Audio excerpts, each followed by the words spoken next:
بعد کسی کو سجدہ کرنے کا حکم ہوتا تو وہ عورتوں کو کہا جاتا اپنے شوہروں کو سجدہ کیجیے.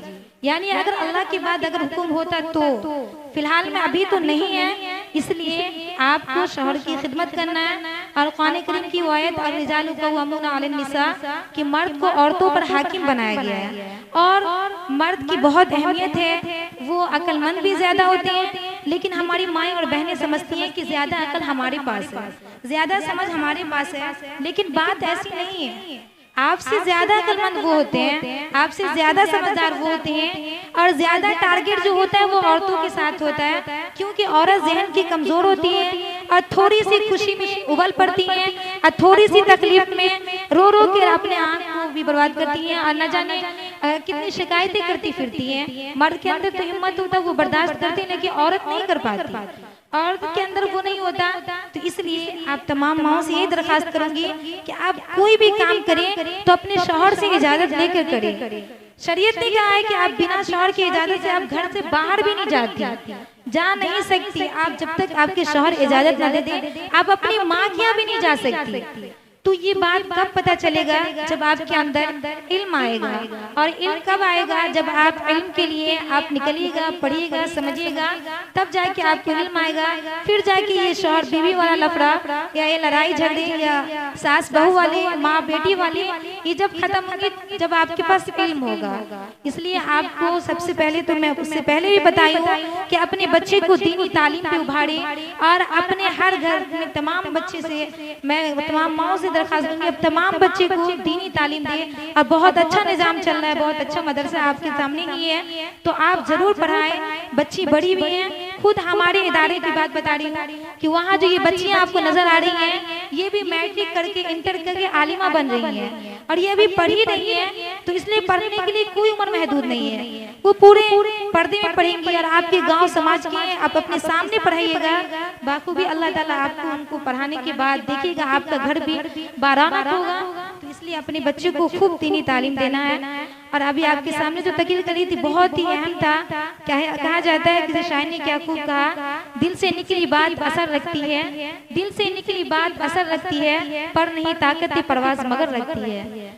اور پھر تقریر کے لیے میں دعوت دیتی ہوں شائستہ پروین کو کہ وہ آپ کو بتائے کہ ایک اہم دینی فریضہ کیا ہے. انشاءاللہ بہت جلد اب پروگرام ختم ہوگا، ان کے بعد دوسری نشست میں آپ لوگ کو پھر آنا ہے، اور ہر باتوں کا استفادہ کرنا ہے، ہر باتوں کو آپ کو رکھنا ہے.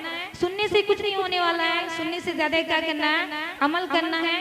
اسے شاعر نے کیا خوب کہا، نہ کر تقدیر کا شکوہ قدم آزماتا جا، نہ کر تقدیر کا شکوہ قدم آزماتا جا، ملے گی خود بخود منزل قدم آگے بڑھاتا جا.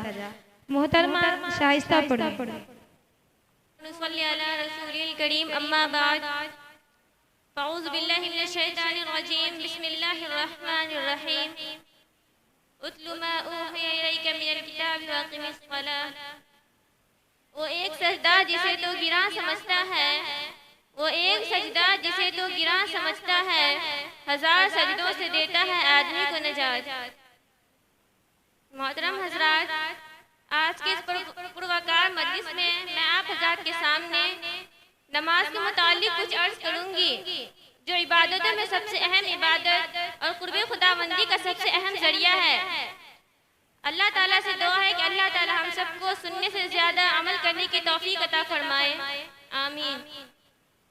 محترم حضرات، جب قیامت قائم ہوگی، حشر کا میدان ہوگا، نفسی نفسی کا عالم ہوگا، تمام دنیا کے اولین و آخرین کا اجتماع ہوگا.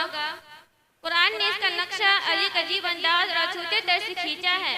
فرمایا یوم یفر المرء من اخیہ وامہ وابیہ وصاحبتہ وبنیہ لکل امرئ یومئذ شأن یغنیہ وجوہ یومئذ مسفرہ ضاحکۃ مستبشرہ ووجوہ یومئذ علیہا غبرہ ترہقها قترہ اولئک هم الکفرۃ الفجرہ.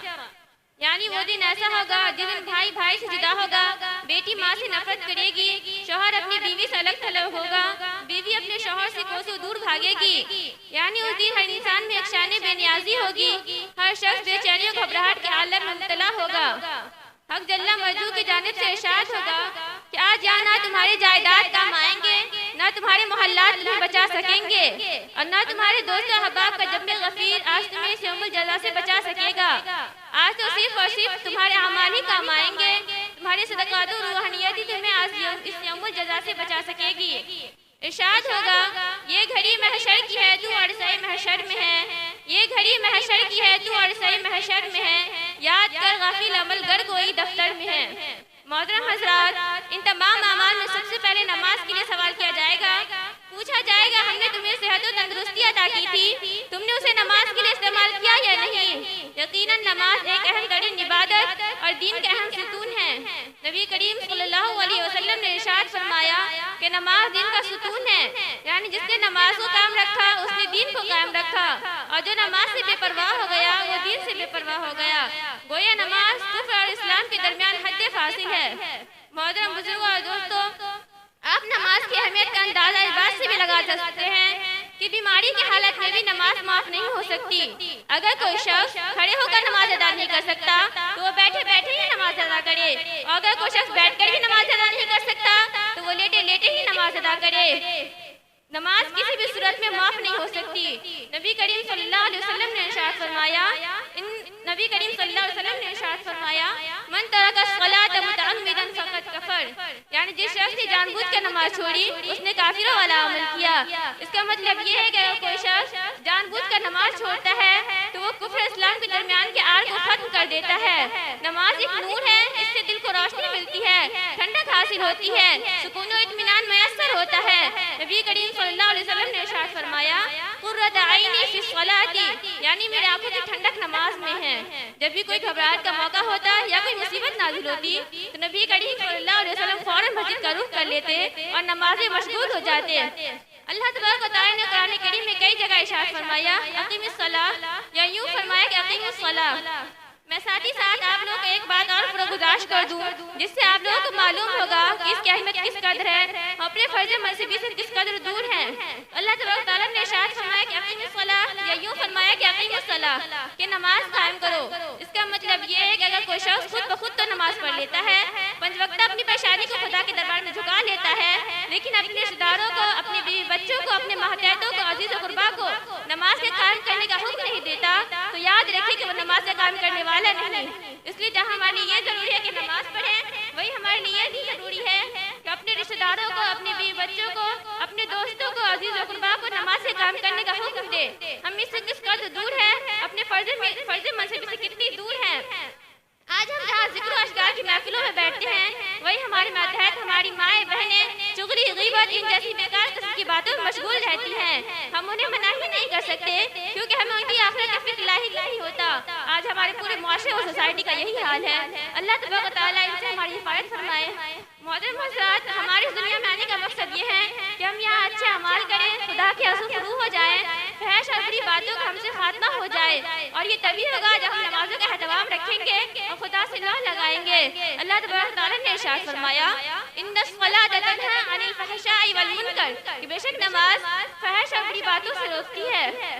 آئیے ہم عہد کریں کہ انشاءاللہ پنج وقتہ اپنی پریشانی کو خدا کے دربار میں جھکایا کریں گے، اور اللہ تعالیٰ سے دعا ہے کہ اللہ تعالیٰ ہمیں اور آپ کو اور تمام مسلمان بھائیوں اور بہنوں کو نماز کے اہتمام کرنے کی سچی توفیق نصیب عطا فرمائے۔